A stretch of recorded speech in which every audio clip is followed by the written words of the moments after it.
Halo semua Sobat Mediva dimanapun kalian berada, semoga sehat lahir batin dan semoga selalu dalam lindungan Allah Subhanahu wa Ta'ala. Amin amin ya robbal alamin. Baik, langsung saja kita ulas.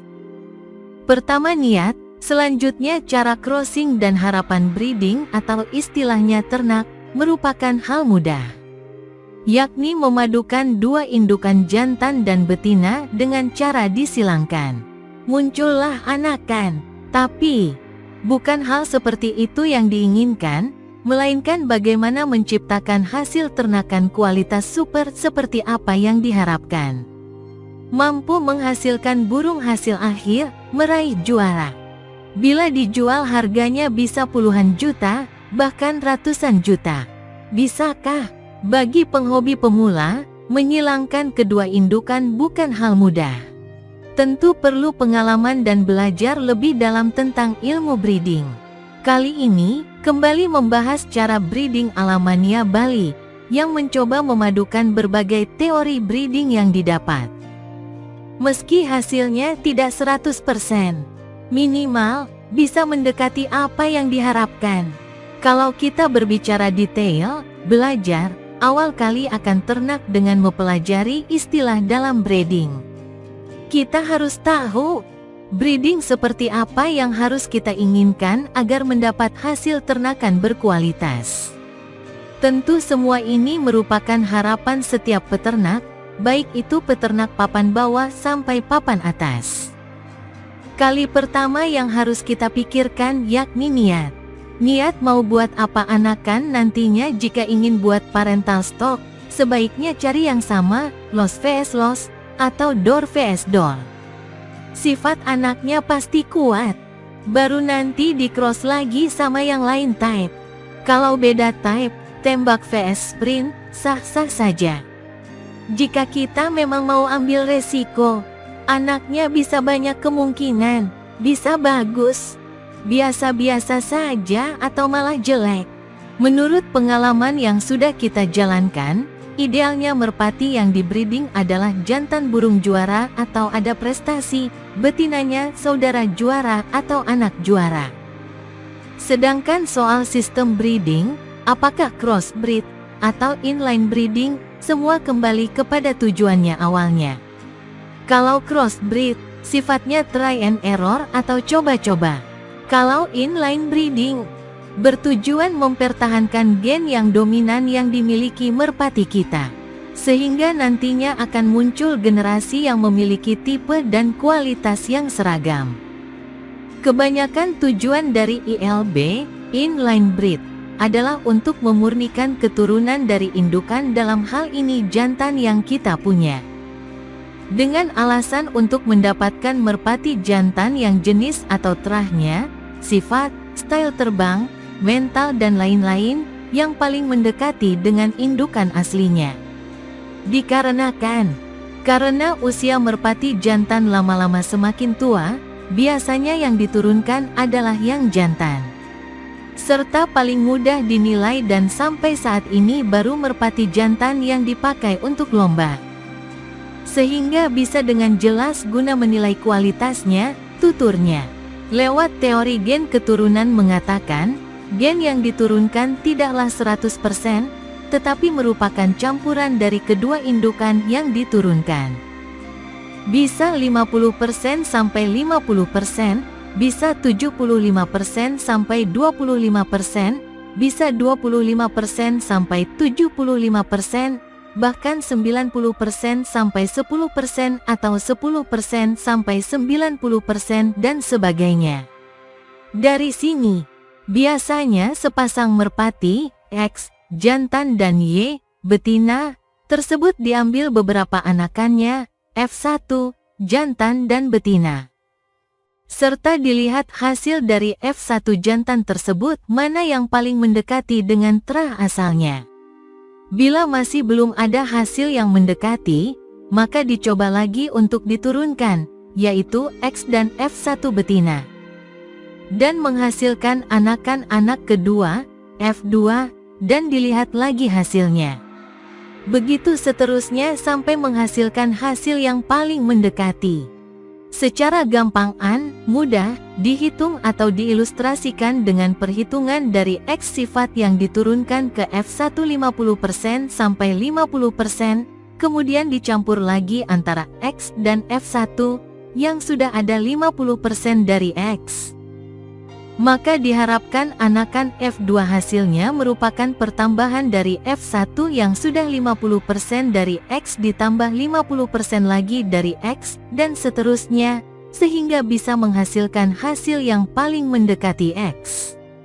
Kalau Y yang diturunkan, dihitung-hitung malah semakin jauh dari X-nya, karena semakin bertambah darah dari Y, dengan ilustrai seperti di atas.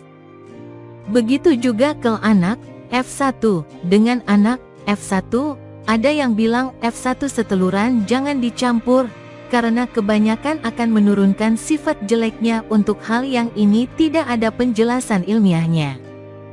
Hanya berdasarkan pengalaman, kalau bisa F1 dan F1 yang bukan seteluran. Ini pun diperkirakan hasilnya akan semakin sulit diramalkan, bisa jadi semakin menjauhkan dari X, inline breeding maksudnya. Perkawinan sedarah atau perkawinan dua individu yang berkerabat. Bisa bapak atau anak, kakek atau cucu, paman atau keponakan, saudara kandung, dan lain-lain. Pokoknya, yang masih ada hubungan darah. Mana yang lebih baik, bapak vs anak betina atau ibu vs anak jantan? Sepertinya kemungkinannya sama saja mas, sama juga seperti kakek atau nenek vs cucu, atau paman, bibi vs keponakan, tandasnya. Seperti uraian sebelumnya, tujuan dari inbreed adalah memurnikan sifat yang dikehendaki. Bisa juga untuk memunculkan sifat yang ada pada leluhurnya dahulu. Hasilnya, tidak bisa selamanya bagus. Malah memiliki resiko, karena justru memungkinkan sifat jeleknya yang berkumpul.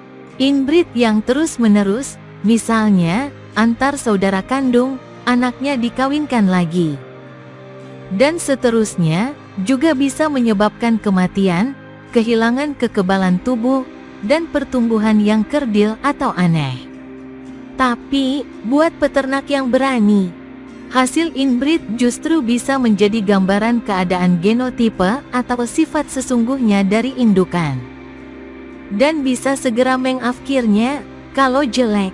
Dari pengalaman kita dan teman-teman sepenghobi yang bereksperimen breeding, hasil ILB bapak anak atau ibu anak cenderung menghasilkan anak yang kurang bagus. Hal ini nampak dari fenotipe, penampilan luar, karena saya tidak meneliti sampai ke genotipe darah.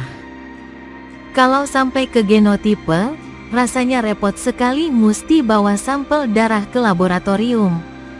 Belum biayanya, dari beberapa kali percobaan, anak yang diturunkan sebagian cacat. Sebagian lainnya tidak sama dengan kedua induknya. Contohnya, kaki merpati bisa berbulu, ada lagi yang secara fisik oke, tapi waktu dilatih bodohnya minta ampun. Namun ada juga yang lebih bagus dari induknya, baik pegangan dan terbang namun lebih rentan penyakit. Untuk percobaan kakek cucu, nenek cucu menghasilkan presentase anak cacat kecil. Tipe anakan cenderung lebih kuat menyerupai kakek neneknya. Dari keterangan di atas, dapat kita simpulkan, pertama, perkawinan ayah anak atau ibu anak penyimpangan negatifnya cenderung lebih besar daripada yang positif. Kedua, ILB lebih aman dilakukan pada dua generasi ke bawah, kakek cucu, nenek cucu, atau cucu-cucu. Dan ketiga, bila ingin melakukan pemurnian sebaiknya juga persiapan mental. Karena selain dituntut kontinuitas dan waktu yang relatif cukup panjang, tidak jarang hasil yang didapat tidak sesuai dengan yang kita harapkan. Selain itu, juga harus tega apabila keluar anakan yang cacat, harus tega untuk dimusnahkan. Keterangan, inbreed dan linebreed pada prinsipnya sama, yaitu darahnya berasal dari indukan, jantan dan betina, stock parents yang sama. Bedanya, Kalau inbreed menyilangkan dua burung yang mempunyai hubungan langsung seperti bapak, ibu dengan anaknya. Sedangkan line breed lebih dari satu tingkat seperti kakek DGN cucu atau buyut dengan cicit, dan seterusnya. Tetapi tetap TDK ada darah lain yang masuk, penyilangan tertutup. Kalau sudah ada darah lain yang masuk, baik itu jantan maupun betina, sudah termasuk kategori crossbreed. Bagaimana ternak inbreed? Yang dimaksud inbreed itu adalah perkawinan antara dua individu yang masih mempunyai pertalian hubungan darah, sedarah. Tidak hanya sebatas orang tua dan anak, tapi bisa juga antara dua saudara kandung. Tujuan peternak mengawinkan dua individu yang sedarah adalah untuk menghasilkan individu yang memiliki genotipe, sifat, yang homozigot untuk sifat-sifat tertentu.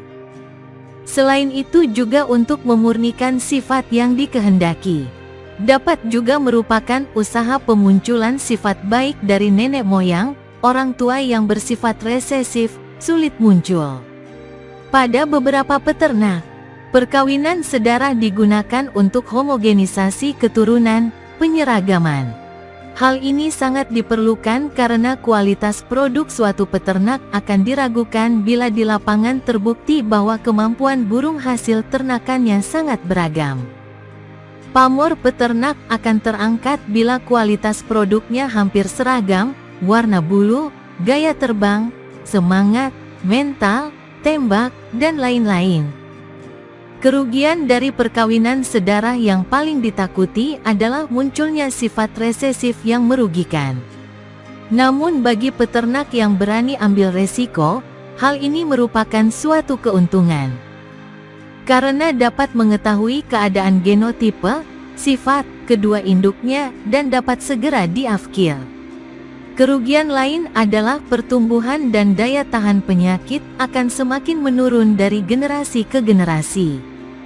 Angka kematian tinggi dan kemampuan reproduksi akan menurun.